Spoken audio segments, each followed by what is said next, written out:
Good night, people. Good night, sports friends and family. We're here once again to favorite sports. And as always, I'm your host, Levon. And with me tonight, I have Christopher Lynch, Ryan Lawson, and Sherwin. Finally, he showed up because this man has been hiding away from the show for the past couple of weeks. I guess it's because Arsenal has not been playing well, but he's here with us tonight. So we're here to discuss some football and some track and field. Good night, gentlemen. How are you doing? Good. Doing great, doing great. Yeah, man, good man. Sherwin, people let me say, okay, people let me say, yo, you bring that entertainment value to the show, even though it's chat madness sometimes my prediction they're always off, but they still miss you. God not sleep, man. Still there. Alright, boss man. So guys, so a jam-packed weekend of sports, football for that matter, and especially in the English Premier League. We already discussed the Fulham against Wolves where once again VAR dominated that fixture, but early Saturday morning, the shock to some people, but Jason had predicted it on the live that don't be surprised if Leeds actually cause Man City problem. And so said, so done. Leeds getting a 2-1 victory over Manchester City.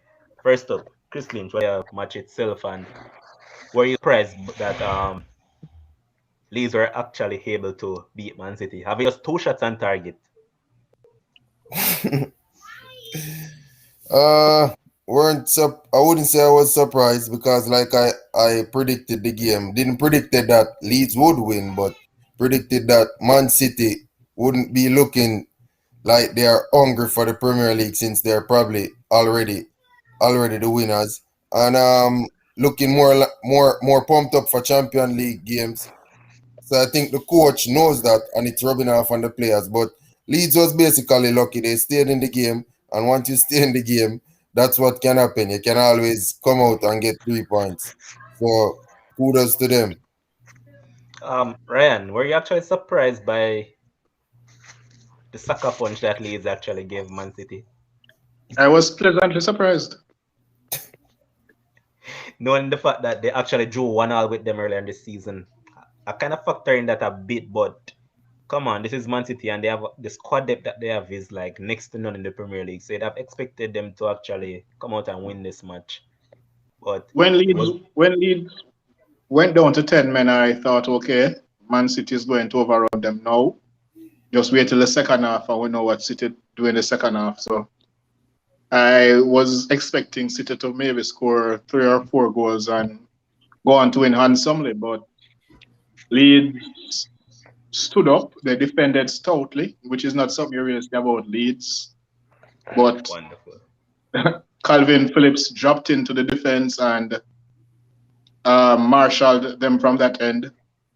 And they managed to hit on the break near the end, and well, they won the game. Yeah, man, I have to say Surprisingly for me. big up Stuart Dallas.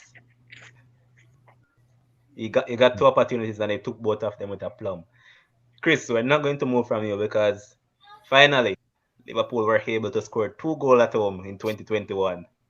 They get past Aston Villa by 2 goals to one. Ollie Watkins once again giving you guys trouble, but at the end of the day, you guys turned up and ended up turning around the game. What do you make of it? Still not still not still not one of the better performance, but at the end of the day, like at the back end of the season now, that all that matters is results. All that matters is results, and you need to get in the top four, and they're looking closer to get the top four. They are still in the race. They're not out of it. I would say because you have West Ham and Leicester. I don't think they are any big team, but they are playing good football. But they are still in it. If you have Leicester, they are close to I think West Ham about 3 points, and then Leicester four. So they are still in it. But it was a good game against like I say, against Aston Villa. Aston Villa scored first, and I was nervous, obviously, knowing that we're on a bad patch of form at home. So, but they did turn up in the second half, more like a Man United performance. Whoa, But what a parallel the draw. Exactly. but it was a good performance from the Reds. It was a good performance. Like I said, this was one of Trent Alexander-Arnold's better performance. Well, nothing that he does going forward really shock anybody. He didn't do nothing that we don't see he has done over the past 3 years going forward. His critics is always defending. He doesn't defend well, and that's no secret. Well, that's true. But all right, first up, Bones, I'm gonna give you a Mm. tag, man, cause since you've been here, you haven't talked. Liverpool getting past Aston Villa. I'm sure that you were rooting for Aston Villa to actually held out, but it wasn't to be. What do you make of the overall game, and do you think that Aston Villa has overachieved this season? To be honest, I think yes, I think that Aston Villa has overachieved this season, and their current run of like on and off current run of is a testimony to the fact that they really and truly cannot survive without Jack Grealish, who has been out for a bit, right? I think they will slump into a category that Southampton early bloomers are in right now. Um, so yeah, if you ask me, I think they have overachieved. It's never a surprise. It's never a surprise that Liverpool actually got a win at home versus Aston Villa. A number of things was going against Aston Villa for that game, if you ask me. That was Liverpool beating Arsenal at home comfortably. They showed fight at Real Madrid, and on top of that, Liverpool wanted revenge. Whether that was a 1-0 revenge, a 2-0 revenge, or a 7-0 revenge, they wanted 3 points from Aston Villa, which is more important in this half of the season than anything else. It doesn't matter how you win in this half of the season. It's about getting 3 points, and that's what Liverpool wanted, and they got the job. They got the job done. It's hard to really see how many more matches Aston Villa will win for the rest of the season, if you ask me. So yes, I think they have overachieved. All right, boss. Next up was Chelsea doing what they do best, beating Crystal Palace, especially on the road. Ryan, 4-1 victory. Pulisic showed up big time. What it was, a 2 assists and a goal? Or was it 2 goal and assist? 2 goals. Yeah, so 2 goals and an assist. What they made of your team overall performance? And I see one of our commenters, Halidan, saying that. Let me bring up the comment, saying that Chelsea coach finally seeing that in order for us to challenge for something, we need Kai and Pulisic in the team. Just want Werner to start scoring. First and foremost, do you agree with that comment? Yeah. Especially All right. Pulisic. Last year, the back end of last year, when the top four race began to heat up, Pulisic hit form, and he's doing the same thing now. He's treating this thing like a player, which is pretty much a player, because between teams 3 to 8, those are the teams vying for the final 2 Champions League spots. We can call it that. Man U basically confirmed their position yesterday, and we all know that City have the first position already. So it's between 3 and 8 now for the final 2 spots, and it's hell for leather going forward for the next 7 games or so. So this is where players who are fresh like Pulisic and Kai Havertz to a lesser extent, and those guys who have been in and out of the team for various reasons, they now have to step up and bring the team to a top 4 position, so we can build on that for next season. All right. About the overall game now, what do you made of your guys' performance?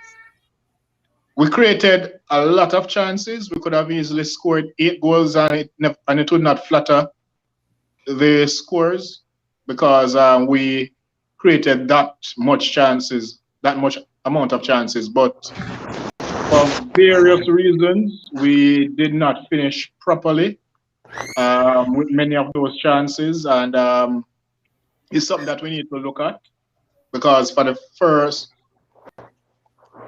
Lampard's first year going into this year, we have been creating chances and not converting them enough. So we need to build on that. I know we are a young team and all of that, but we are going to become more experienced as the years go by, and this is something that we need to capitalize on, finishing those chances that were created. Okay, boss, and I'm sure that a lot of Chelsea fans would agree with you because you guys have created many opportunities, and the thing is that your Achilles heel of the season has been conversion. Yes, you created chances, but nobody has been on the hand to convert those chances. But yesterday we saw Burnley taking on Newcastle, and Newcastle finally getting a win. Well, Jason said it again on the previous show that Newcastle hasn't been playing badly over the past over 6 games thereabouts. They have drawn 4, yes, but Burnley up and down, and once again Newcastle turned around the fixture, and it took one man, Alan Saint Maximan, to actually change the complex of that game because Burnley were actually playing decent up until he came in and started to do his thing. And I see a lot of people and a lot of analysts saying that Saint Maximum is a talent that shouldn't be playing for a team in the bottom half of the table. He should be playing for at least a top 6 side. First up, Bones, what they made of that turnaround for Newcastle in that match? Well, the, the first worst manager in the league versus the third worst manager in the league, if you ask me. Um, Honestly, if I was on the live on Friday and to have spoken to about this game before the game, it would have probably gone down to a boring 1-1 draw or Burnley pinching it at the end. For Newcastle to have come away with a win out of the game, it spells a lot for their survival hopes. Especially with what is going on in that half of the table. So yeah, it's a big boost beating Burnley um, um, on Sunday for them. So we only hope that they can get better from there. It was a normal average game. It wasn't anything special, and Newcastle just pinch it at the end. So yeah. All right, so Chris, Mhm. bring up a comment that I just brought up on the screen. So here's Rodan saying that Saint Maximum too good for Newcastle. You agree with that? Too good to be coming off the bench as a super sub in the first place. But would you say that he's better quality than what Newcastle actually is? I would like to take a look at him more personally. I don't get too hype, but he was a good super sub for them in that game. He's Wolves caliber.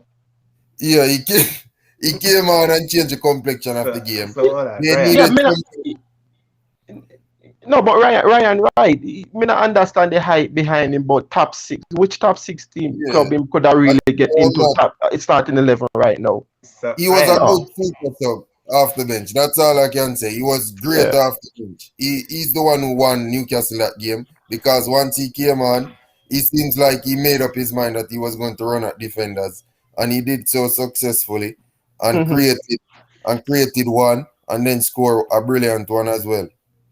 producer.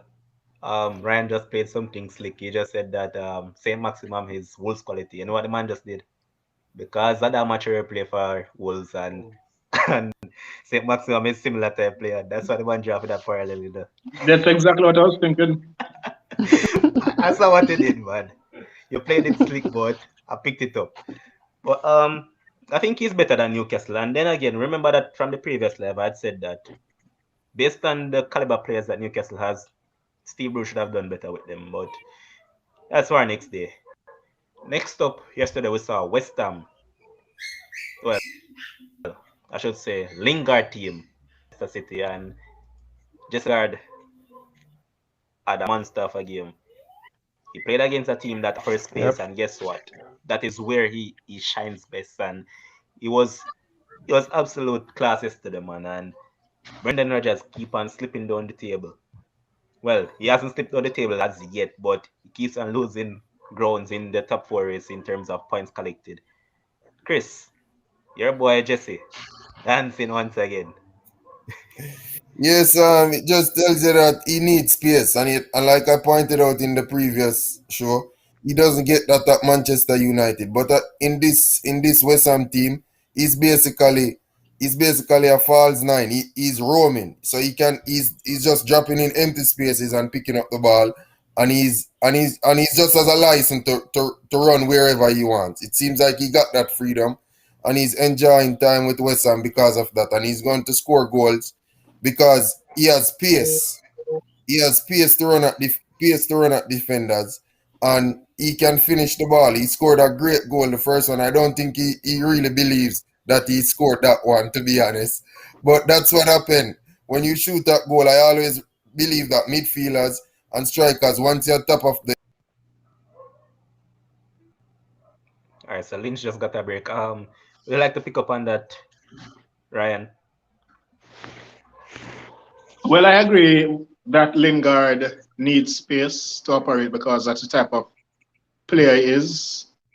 Um, and if he does not get that, then he will not shine. I also agree with what he was saying in terms of midfielders and attackers when they're at the edge of the box. They should look to shoot because you can get a deflection and it score or anything. It can land to the forward. Anything can happen. So once there's a chance to shoot, you should go for the shot instead of trying to walk the ball home. So as it relates to West Ham, it seems as if West Ham are serious about a top four position. Let us see how much gas they have left in the tank. And if you really look at it, based on fixtures that they have in terms of their running, it looks quite gettable. It is achievable. Yep, it is achievable. Yep. But one thing that should bother them though is that I believe it is the second match running that they have went up by 3 goals and they have allowed the team to come back and score within. Yeah, I was going to come to that. That seemed to be a chink in their armor right now. And for the final 7 games, let us see how they address that because this is the part where a lot of teams' quality have to show. And West Ham they don't have the experience in a top 4 race. They don't have the top 4 quality as it stands as a truth. So let us see how they manage the final 7 games going forward against teams who are used to these kind of things like Liverpool and Chelsea. So, and let us see how they survive, and let us see how Leicester also, if they learn anything from last season's slip up, because right now it don't seem as if they have learned much. All right, Chris. So I'm glad that you're back. We were just talking about West Ham going up by 3 goals in the last 2 matches and allow the other team to come back. Okay. Pointed it out to me today, and it's something that I actually realized. Since Declan Rice has been out injured, they tend not to be able to keep the lead as often in terms of their advantage against the other teams. So, do they miss that cog in their wheel in terms of that defensive solidarity that Declan Rice brings and that calmness that he brings in front of the back four? That's a good point also, but sometimes people don't realize how important it is to manage games because you have seen a lot of teams go up and end up losing games. That's because you have to manage the game after. Because obviously, the team, when you're up, the team is going to play a bit more offensively. And now you have to know to manage the game and how you're going to do that. Liverpool have suffered from that in a couple of years back. They used to suffer from that where they will go up and it's the same thing happening to West Ham now. They just don't seem like they're a 3-goal cushion is good enough. And they are lucky that they scored that first one, that third one so quick in the second half, and I think that's the winner basically. That turned out to be the winner. You know, West Ham remind me of a team over in Italy, a team by the name of Atalanta. That team will blow you in first half by at least 3 or 4 goals. In the second half, they allow the man them to come back 3-all and things like those. But I believe that Declan Rice is a huge miss for West Ham. He's their leader because you know that majority of this season he has been the one that has kept in the team, and since he has not been there, they seem like a different team. And I have to say that Jesse Lingard, 8 games, 8 goals and 3 assists. That's very good. And also Iheanacho, 8 games and 8 goals for him as well. Both men have been the most informed players in the Premier League this year so far. And let's see how they carry on. But it doesn't look good for Brendan Rodgers. Team keep on slipping down in terms of dropping points where they're not supposed to drop points. And it didn't help much when it was said that 3 players broke COVID rules that include James Madison, who is said to be back from injury and should be available for them. So looking upwards for them in terms of players that are coming back. So let's see how they pan out for the rest of the season. Next up, we saw Man United taking on Tottenham at Tottenham Stadium, a game marred by controversy. First up, Man United took the lead through Cavani, but it was chopped off as VAR intervened and said that there was a foul in the build-up to the first goal by McTominay and Son, in which I honestly believe it was the foul. Anybody disagree? That was a foul. It was a foul. It was a foul, but we've seen those given, but personally, I would not give that as a foul. I think it was a bit harsh to give that as a foul. Good. Because remember, Son was trying to grapple with the player. Yep. And as a player, defending your ball, you have the ball and you're defending it. You have to try and ward off the player. It was just unfortunate that his hand caught Son in his face. And that if it had caught him on his shoulder or anywhere else, it would not have been a foul. It's just because it caught him in his face. Yeah, that's the thing. I don't think it was... I don't know what the rules are governing how hard the hand hit you in the face because... No, Ryan, right, currently in football, your hand, you cannot hit a player in his face any at all. And if there's if there's going to be what English refs need, is consistency. I don't remember the game the other day that Arsenal was playing and a player from the opposing team hit Tierney across the face as well. Same situation. And it was given as a foul, yellow card, second yellow card. That's what I'm saying. That's why I said we have seen these given because I think Lamela got a red card for that, right? Yes, it was Lamela. It was Lamela, yeah. So there has to be consistency right across the board. The big point about it, like you was trying to say, Ryan, was the fact that Son was trying to slow down the play. He was trying to foul because that's not a play on the ball, That's Wonderful. a play on the man. So he's trying to foul the guy. He's trying to foul McTominay from making a break. And that's why if he see it with his eye and he gives it, it's okay. But here's my thing about this now. Here's my thing about this kind of incident. It's like how you have leniency where the handball is concerned. If the ball hits you on your hand and you're not trying to make yourself big or anything like that, the ref don't give a penalty. I think in an instant like this, they can also look at the fact that, okay, maybe the player never meant to hit him in his face, the man just unwittingly caught him, so you can use your leniency and say, okay. And it was not a big hit either. Yeah, but right. You know what was the thing though? We can't just look at the football rules hard and fast. We have to kind of use leniency to pass off. Ryan, I'm happy that you touched on that because since as it has been applied in certain circumstances, why wasn't leniency being applied there? And then again, what both fail to realize is that I know why you're going down this line. You know, say Man United and all of that, boss. That's why you're not being rational. But here's my point. You see what Son did after that trailing arm, the man and Bailey catch him on them face.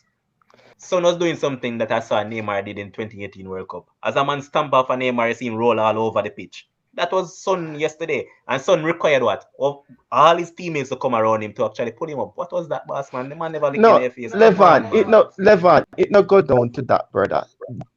It go down to the referees being consistent. And so far this season, they have been making those calls in the Premier League. And if you pointed out one instance. Give me a next one. I can't remember right now. You just can't go back in a pass way. I remember one huge game changing moment, which was the same exact thing Lamela. And I have to remember, half of the time when there's stuff happening, the guy who commit the foul usually is the guy that have the ball. You understand? Right, half of the time they come there. Hold on. You stick a pin. I'm asking a question. Since it was deemed as a foul, right? McTominay was already on a yellow card. Why didn't the referee issue another yellow card to him? Well, if they, for me, it Okay, goes back down okay, to what you wait. No, it okay. wait. Then come in and answer you yet, and you say okay. Come on. It goes down to it for that. Now goes down to leniency. Do we give him a red card, a second yellow card? Do we not give him a? Remember, no, this was a VAR decision. VAR cannot interfere in making decisions for yellow cards. They interfere in making decisions for a red card. That obviously wasn't a red card offense. The big point was Levon. Once you see VAR didn't intervene, they are basically telling the referee to come to a decision. It's because they think the referee didn't see it. And I don't think VAR agree that it's not a goal because it's easy. Let me give you an instance. In basketball, that's why they give the team 2 free throws for stuff like that. Son is trying to stop a fast break. He's not making a football tackle. He's using his hand to get off McTominay basically so he can't break away. He's not tackling with his foot or something, He's just using his hand to ward off McTominay. And that's why it shouldn't be a foul. But all right, but when now McTominay trying to react to guard his ball and he can't do that because obviously his hand accident. When we grew up and I learned to play football, we always use our hand for help shield off the ball. Yes. And that was a debate after the Arsenal game with many of the pundits. That was a debate after the Arsenal game and the Lamela situation. What are we teaching the kids now? Are we still teaching them to use their hands to defend and ward off players, opponents? Are we not teaching them that anymore? It was a big debate after the Arsenal-Tottenham game.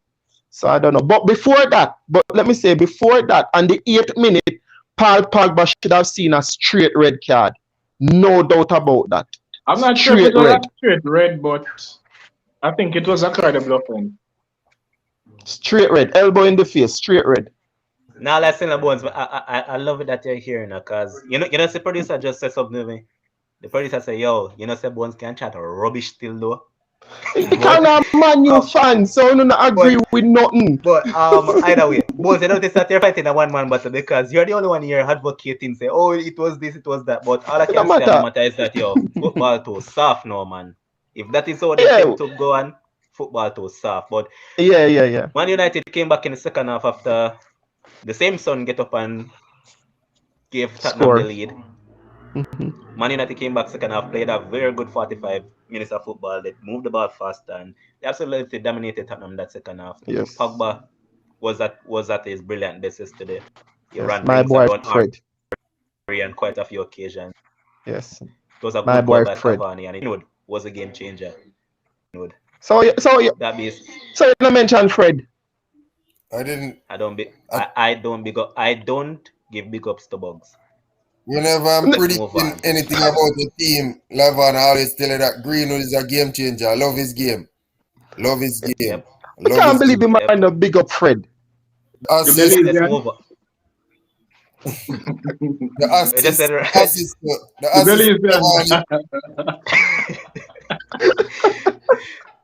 But it was a good play and it's actually good that he actually realized it in a Lynch. The thing is that Greenwood has improved his overall play. He might not have scored as much as he did last season, but in terms of becoming a better player and a complete player, he has improved leaps and bounds. He's running back and all those things.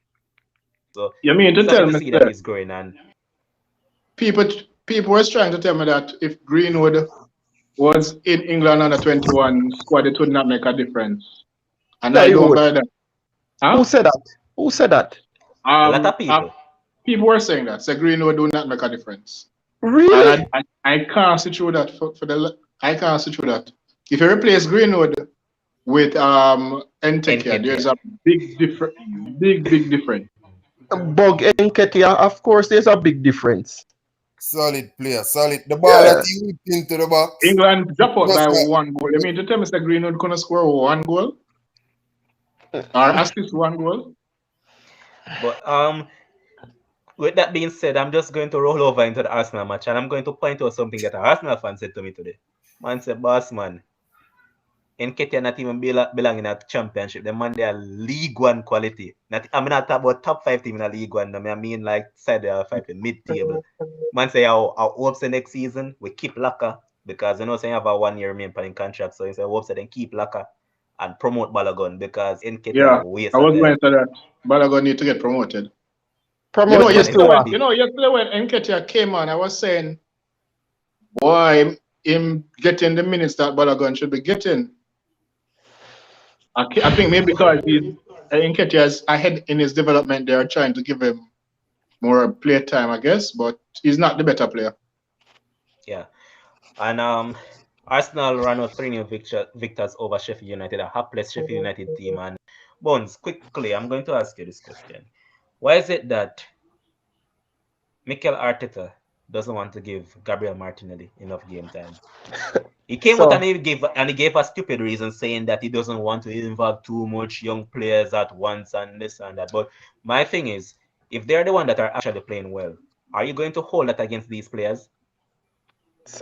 So the funniest thing about it is that Odegaard came out and a few other players with higher quality came out and said the best performing player every single training session is Martinelli. Zane, the manager Arteta came out and said he wants players who are willing to run 90 minutes, who are willing to give their all, who are willing to break to leave everything on the field. And the only Arsenal player that does that, well, 2 Arsenal players will do that for you. That is Saka, and the next one is Martinelli. So it always beats me every single week when I see this guy sitting on the bench, and we have although we know that Aubameyang is just having a poor season, but you have to appreciate that he's having a poor season and play the guys. The name change. It's not Aubameyang against Ababog. Bug this season. Yes, man, it's a real bug this season, man. But it beats me why he not get no game, and I just hope Sunday prove a point to Arteta that he needs to play him for the rest of the season. He's a guy. He's not a full season guy because he's a guy that works really hard. So he's going to pick up a lot of injuries. So he's not going to give you an entire season for now. You get what I mean? But his work rate, what he brings to the team up front, the energy that he brings is exactly what Arteta say he wants. But yet still, he's the guy that sits on the bench every single game. So it beats me some of the time. But overall, it was a poor performance from Arsenal, and I didn't enjoy the game. So, Bones, here's another commenter that is saying that his hairstyle holding down. How bad that is? Hey, this man tries so. Honestly, on a more serious level now, honestly, me feel something wrong with Aubameyang. Is either him sick or him have some deep personal or he has some deep personal issues that affect him. Like seriously, if you look at the guy, if you pay keen attention to him, Arteta, Aubameyang to me lose weight, more weight this season than what him did have last season. Him just look thin. He just look like somebody where breeze can just blow away at any minute. You know, looking, he just look different, honestly. So you're really asking why the man stay like that, brother? Then if Arsenal stress out the man in a 9th place and 10th place, what you expect? And Man not used to them things. The man used to between first and third, boss man. The man used to them things there. If Aubameyang was doing his job this season, Arsenal would be fighting for top 4 because he would have had 10 more goals. If you look at his stats for the last 2 seasons being at Arsenal, he would have at least 10 more goals. The man saying now fight a one-man battle. That the man I tell the man saying time up with Arsenal. Then he left. Good. They need the money. Good. Yeah, but then get the man 3-year contract, so you expect. Take the big money and just go and live happily. Simple as that. But good 3-0 victory, and you guys. No, poor man, but good. Poor. Alright, you said it. It was a good victory. A good victory, but poor performance. Let's move on. Big Sam. Uncle Sam. A 3-0 victory over Southampton today, and someone asked the question: is the Great Escape on? Can he save his West Brom team from going down this season? So, I'm going to give that one to Chris Lynch. Do you think Big Sam can actually save West Brom from going down? Two that on the bounce. They beat Chelsea 5-2 last time out, and now they get a 3-0 victory over Southampton. So do you think the escape is on?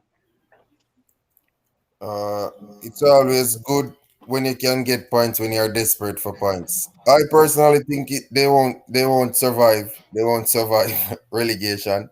But they are trying, and that's what you need. You need results, like I always say, you need results, and they're getting that. So I think they are very confident, and next opponent they have no reason, because the Chelsea trashing, it's trash, they trash Chelsea, knowing that they need points. If you trash Chelsea, basically your But confidence from Chris, here is up. It's not Chris, just because it's Chelsea, Chelsea is a big Chris, team. And you, they you, trash any you big actually team. notice what just happened? When I say West Brom trash Chelsea, Ryan did something like this. But it's a big But team. It's a big team, and if you need points and you get Chelsea's points, and like you would have get any top 4, 6 points at this stage in the game, you really got your confidence really gonna boost like 10 times. So I think that really boosts their confidence, but I still think they're going down.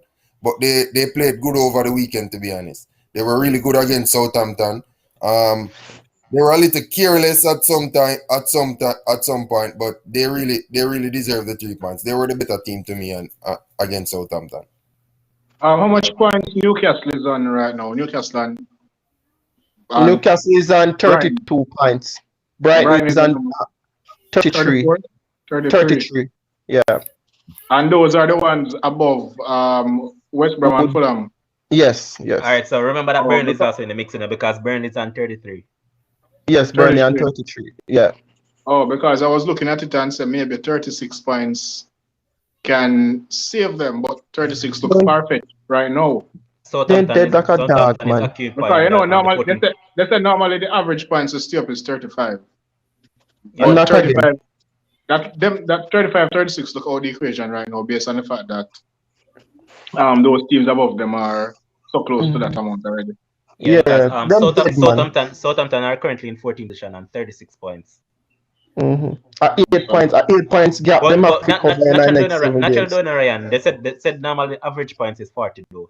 40. no, Yeah. It's normally 40. 40 is where you start off needing, but over the last few seasons, I think they said the average is Or 35. what I said when things started dwindle down.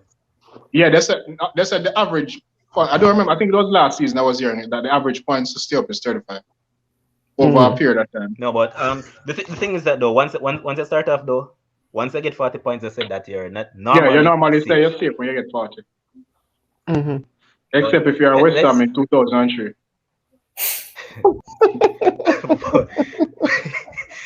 but, but let's see if Big Sam can keep his moho intact and see if he can let them escape. Last but not least, we saw Brighton taking on Everton earlier on today, and it ended in a 0-0 scoreline. Bones, you're a big fan of Everton. What has happened to your boy Carlo? Boy, Carlo needs some. Carlo look like I hit that enough this season. If you look at this game before the game again, you wouldn't have said, boy, this look like a 0-0 draw. Just that both teams tend to play really nice football and attacking football. It was surprising to me when I was checking the score today and I saw that the game ended 0-0. But um, I think as a Chelsea fan fighting for top four, as a Liverpool fan fighting for top four, and as a Arsenal fan fighting for top 10, this is a good result. Because you always want who you're competing with to drop points, right? That's always what you want, especially in this half of the season. You get what I mean? You don't care how they drop it, you just want them to drop points. But it was a poor game. It was a poor game, and Everton really showing their quality that they are not so much a top six team yet, but probably a top eight team presently speaking. So yeah, poor game. Nothing much to say about them. All right, so you know that we keep our viewers intact and We always bring their comments alight. So here's Pepe Paul saying that with Wilson and Maximum returning, I don't see Newcastle going down. You guys agree? Yeah, I don't me think going agree. down. No. Uh, Two games ago, I would yeah, I think there would be a candidate for going down, but not since they got what 4 points out of two games. Yeah, no, them. Yeah, Yeah, that is a lot at this stage of the season. yeah, all right. yeah. So that And here, push them above the yeah, man. threshold as far as I'm concerned. Yeah. And here's also another one of our commenters, Clear and Scratchy B Parchment, asking a question. What do you all think about Bissouma? First up, Chris, what do you make of Bissouma? I like to I like to look at the players a little bit before I get too excited. Like I don't like the one season or the 10 game and I look at player and say, yeah. I normally have to look at them over a stretch and see them and come into their own, but obviously has talent. Once you play in the So, Premier League, producer, more than likely you have talent. you need to apply for a job with Chris. If you apply for a job, your job safe. Yo, this man love play safe, boss man. Cut to the chase. You know, say you wouldn't be a good No, talent scout. You no have to say man. that you can't actually look at a man and tell that man is or not. No, obviously I have talent, but I don't like to just go out on a limb when they first playing. See him like the Max man. I like him as a player. So it's the same category. Mhm. What's his name falling? Same category. I like them as a player, but I have to see them more. All right, Mhm. boss. Ryan, what do you make of Bissouma? He's a good player. Maybe he could crack it at a top six team next season. Not sure as yet. As Chris said, you have to give these kind of players a little bit more time. I'm not going to jump on the hype train as yet, but Mhm. he seems to be a quality player in his position. So maybe he can get a bigger move shortly, and let us see what he can do from there. Sherwin?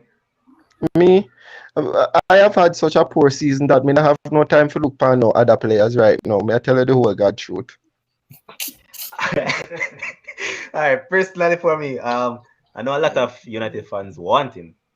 I know that for a reason that a lot of them need him. But me personally, good decent player, yeah. But if I had to sign a DM, I'd go for the one that they actually don't want.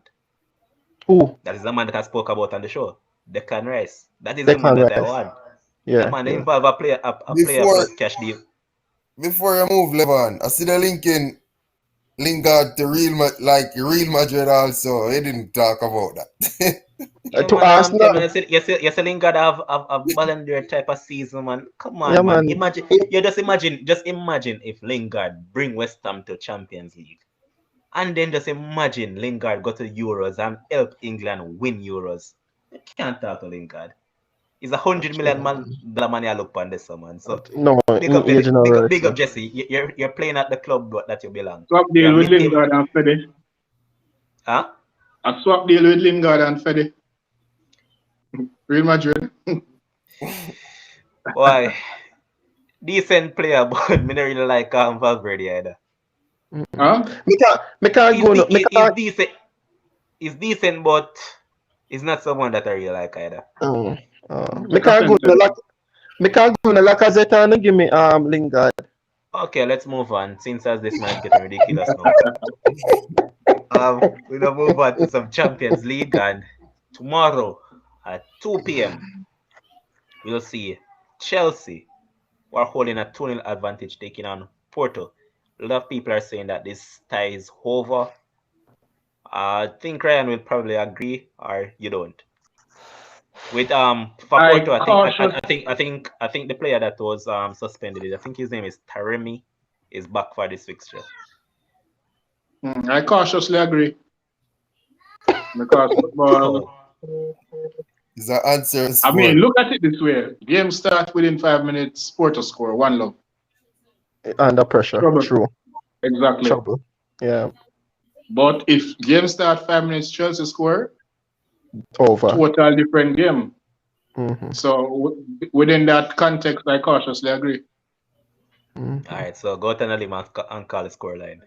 Mm-hmm. Go to another man call the scoreline 2-0 Chelsea again. Christopher. Yeah, I think goals is written over this one. I think Chelsea should score goals because it's the first time we're going to see Porto down and then trying they can't come and defend this time around. They have to come and try to score. So I see Mhm. Chelsea probably scoring at least 3 goals. But I think Porto will score. So, Score 3 then. more. You say 3-1. Yeah. All right, Sherwin. You think Porto can come back? No, it did a dead short. This dead short. Chelsea going to win this 3-0. Producer, I say Porto to come back. All right, producer. Um, the To Puerto Rico. interesting the interesting fixture tomorrow, and I'm hoping that Robert Lewandowski is back. PSG, who are holding a 3-2 advantage, takes Ooh. on Bayern Munchen, who are without Leon Goretzka, Nicolas Sule, and I'm not 100% if Serge Gnabry is actually back. Oh, it said that Goretzka is actually back, Mm. but Lewandowski is Mm. won't take part. He just took part in a training session today, so they said he's not fit. But hopefully it's not something of Hansi Flick's sleeve that he's actually trying to pull off, and we hope that we will see Lewandowski that both team will actually be at full strength tomorrow because Verratti will be back for PSG also, so it should be an interesting tie. Mm. Bones, Mm. reception going. Why this a one that you want just want nobody around you just want a couple beer and you get some jerk chicken and you just sit down and you just enjoy the moment, man. This is Yeah, going man. to this is going to be for me. I think this is probably going to be the best football game of the 2020-2021 football season.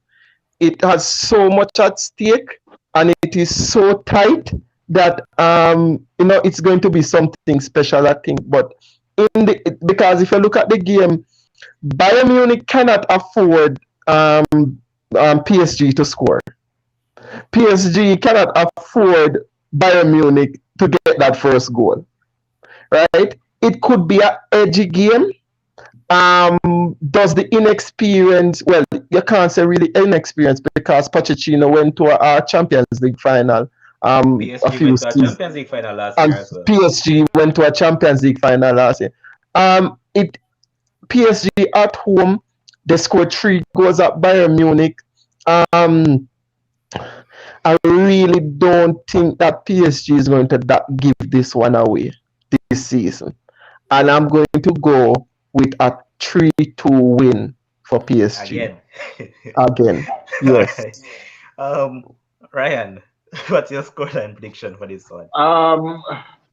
I'm remembering when PSG led the first leg against Barca and almost straight away.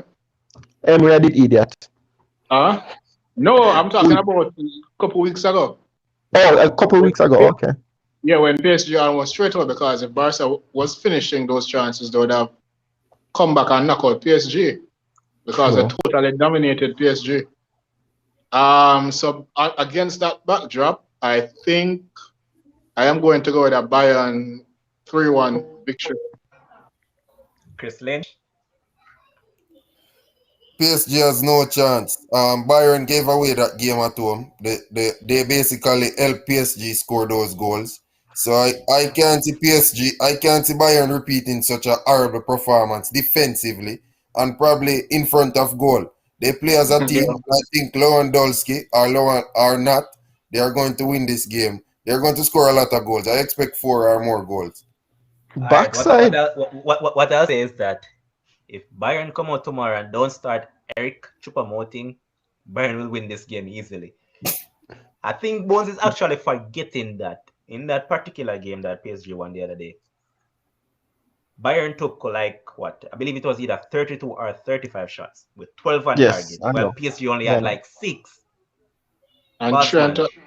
up for Yeah, and target. it was clear on target. And remember no Bones, as Chris pointed out, Bayern were the one who actually shot themselves in the foot when Neuer made that Mm-hmm. stupid mistake and the defenders were just stood their ball watching that ball from Neymar.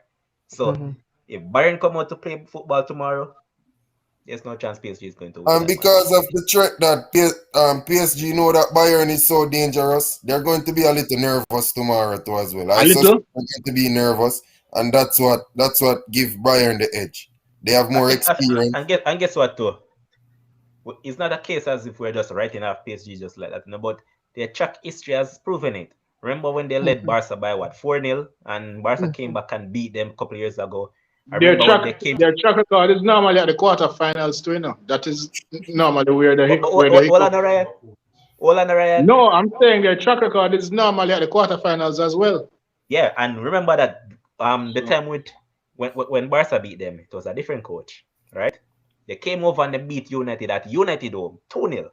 Remember, United went back over to Paris and beat them again and When progressed Tuchel was there. under a different coach again.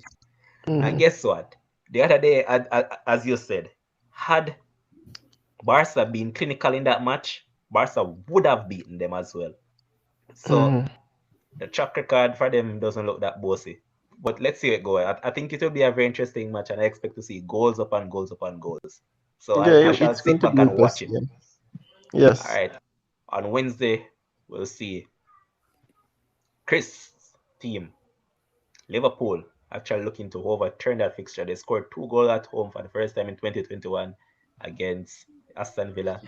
Can they score 2 against this Real Madrid side without Real Madrid answering them back? Big question. Chris, what do you make of this? It's going to be a hard fixture for Liverpool.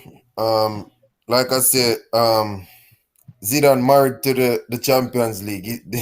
He knows how to get results, and I just can't see Liverpool really overturning this one. They have good nights in Champions League, and they have memorial nights there, but I just can't see it. I can't see. You're playing Aston Villa. They can barely get a result against Aston Villa. I can't really see them getting a result against Real Madrid, and I'll take Real Madrid 2-1. All right, boss. Ryan. Well, Liverpool normally find good nights at Anfield in Champions League.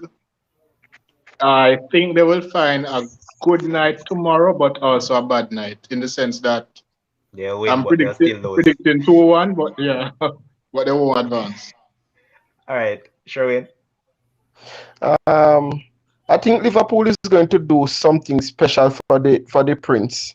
You know, give the Prince a nice send off. You know, by qualifying for the semi-finals. Liverpool always have good nights. Liverpool always have good nights at Anfield. The difference people might argue is that there are no fans in the stadium this time around. Fans in the stadium, Liverpool to go through 100%. No fans in the stadium, Liverpool to go through 60%. I think Liverpool is going to actually win the game, and they are going to qualify. That's I would like to hear sometime now because I gave something different, but boy, let's not say no more. 2-0 to Liverpool, aggregate 3 all Liverpool qualify and away goals. All right, boss. The final fixture we'll see Borussia Dortmund taking on Man City. Man City holding a 2-1 advantage, but Dortmund have a away goal. Ryan, do you see Dortmund getting past Man City in this one?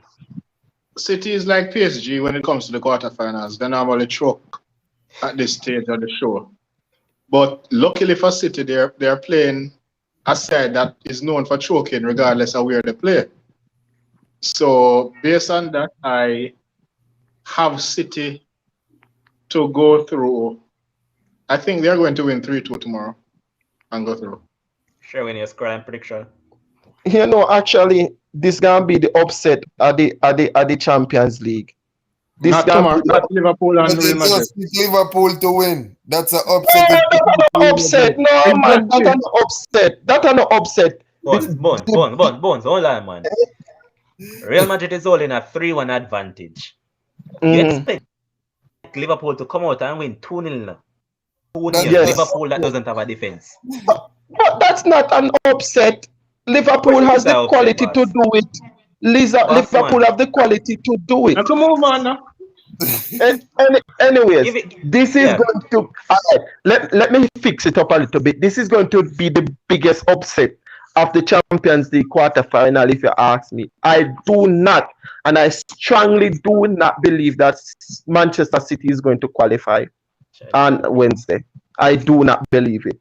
Borussia Dortmund at in England showed quality, showed team spirit, showed fight, showed vigor, and I can imagine them doing probably double time that when they went in Germany on Wednesday. And And I and I the man just see reel off a whole heap of adjectives, but boy, and I see Borussia Dortmund qualifying on Wednesday night. Pep again is going to fail in the quarterfinals of the Champions League, and I think Borussia Dortmund is actually going to win the game 1-0 boy, and but qualify. 1-0. you know that 1-0. honestly, I was kind of rooting for Dartmouth to win, but you see when Sherwin come out and said that, boy, I'm still worried big time, cause this man track records, maybe scratch me the whole heap of time, man. But boss, Dartmouth will concede. I can tell you that much. This Dortmund Borussia always Dortmund concede. is going to concede.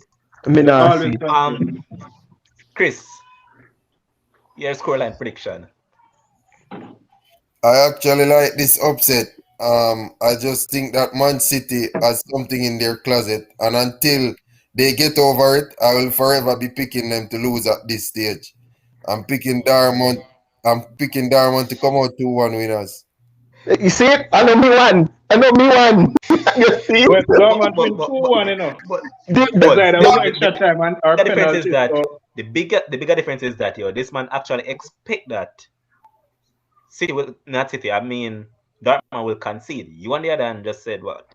Dortmund will not 1-0 and concede. then quality. So him a look extra time and penalty. Me Yeah, it nah will go look extra that. time if he hold finishes on. 2-1. We're predicting Dortmund to win on penalties. I'm not going to choose the penalty winner, but I No, expect but if it's Darmont to 2-1, win you No, the no. know, game. if If it's if you 2-1, expect Dortmund, if he finishes 2-1, then it will go to Mm-mm. penalty. Yeah, Extra I mean, time. extra time I and, mean extra time. Then if and possible somebody scores penalties winning that after. possible penalty. So I Mm-hmm. want to know if you're predicting penalties. if it got to penalties, I'm backing Man City to win. But if it got to it's regular time, I'm expecting. Man City can't kick penalty, you know. Remember that. They But don't even have a Edison, designated kicker. yeah, Yeah, All but right. So Edison quick, Edison, quick, is quick, really Edison good. is quickly, a quickly, designated kicker. Yeah, Huh? Edison Edison is a really good designated though. kicker. quickly. So what you said, Chris? You expect that one to go through if it's regular time. Yeah. All right. And before we go, we want to touch on little track and field. Shakari Richardson. She ran 10.72 with a positive win of 1.6 meters behind her. Her season opener, and to be running 10.72, she's what now? The sixth fastest woman ever.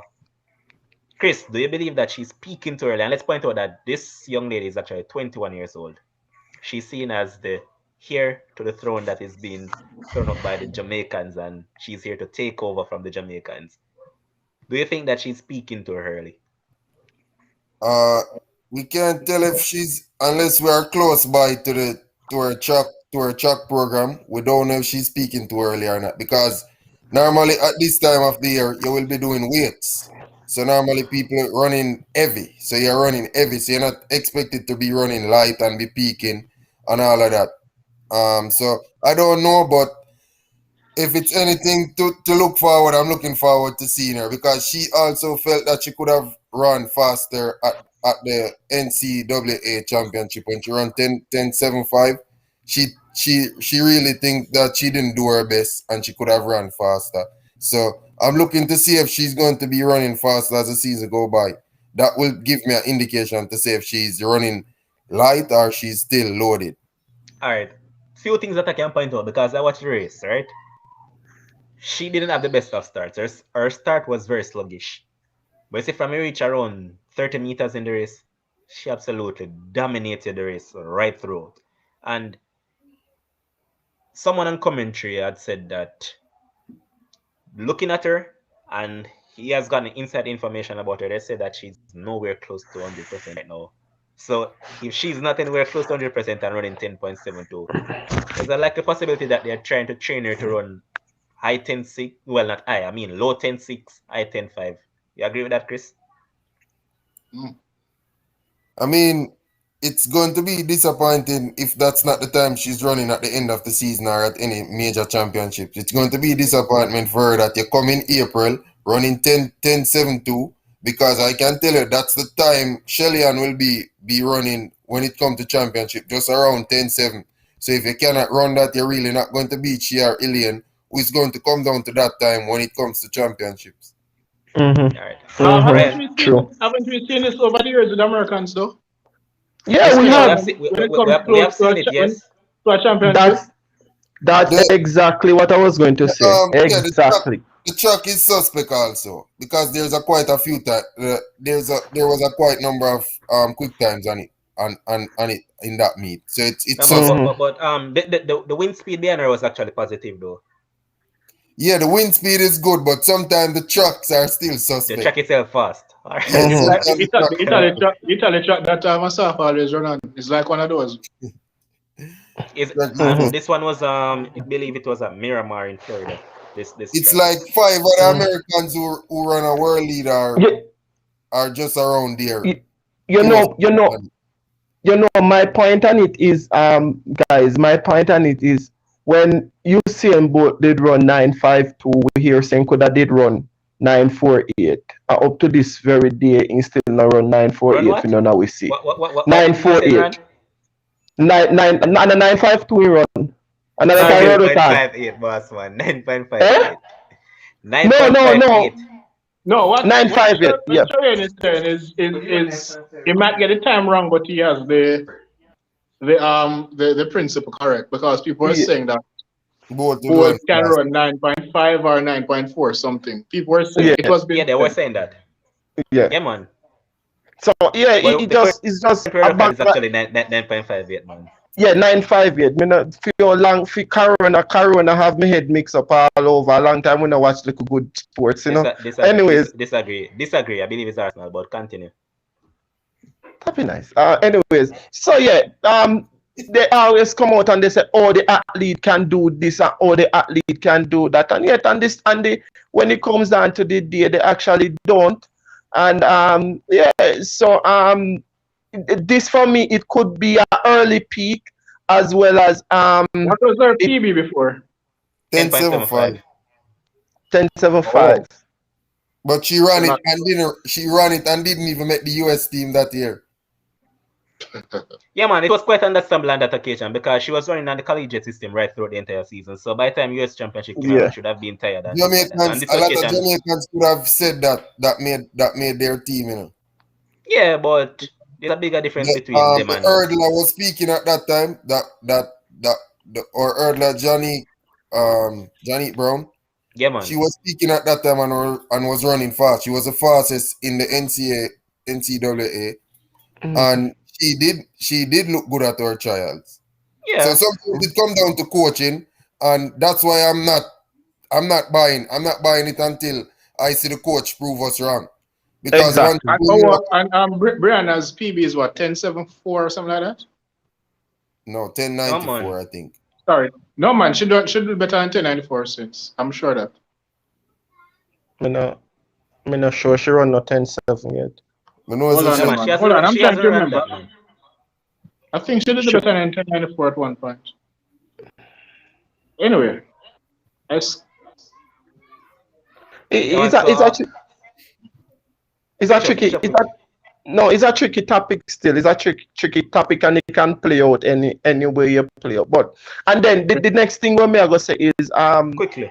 the US have a wide majority of athletes to choose from compared to Jamaica. Just in terms of population size and all of them things there. Right? So yeah, you're gonna see more athletes over the US running 10.75 and can't make the US team, but they can't make the Jamaican team. That no means so them are gonna go a world championship, go run left for Elaine or run left for Ashley. No, then just have a wider range of athletes to choose from just because of just population size and all of them stuff there. Yeah. not true. But I don't agree with that either. But it comes down to quality, and some of them don't quality, have the yeah. quality. It's not a lot of them run 10.7s. It's For instance, the hurdler. and also hold on a sec. Bones, you're also wrong there because there was a point in time where Jamaica had a wider pool than the US. Yeah, no matter the population, all of that, Jamaica had a wider pool at a point in time, man. So don't agree with that. But we'll pick up on the track and field on another live. This is where we're going to end this one. And I want to say thank you to all our viewers. At one point, we had over 30 viewers and we have passed over 200 comments. As I also say thank you to the producer who makes this possible. And to all our first time viewers, continue supporting the Sports Frenzzyy live show and keep on telling others to support it, man. Follow the page, man. Like the page, and let's continue to grow. And I want to also say thank you to Chris Lynch for being here once again. It was last minute because the man was going to play his ball game, but luckily for us, the rain came, so his ball game had to postpone. And Ryan, who was going to be late as well, but guess what? Ryan showed up. Thanks for being here, boss man. And Sherwin, who has missed the show for quite a few weeks, but turned up tonight, and he was actually good. He finished on a decentish note, even though he spread some little false information. But all in all, it's understandable because Arsenal is putting him through enough stress, so we won't kill him tonight. Until next time, guys, peace out. Take care of yourself.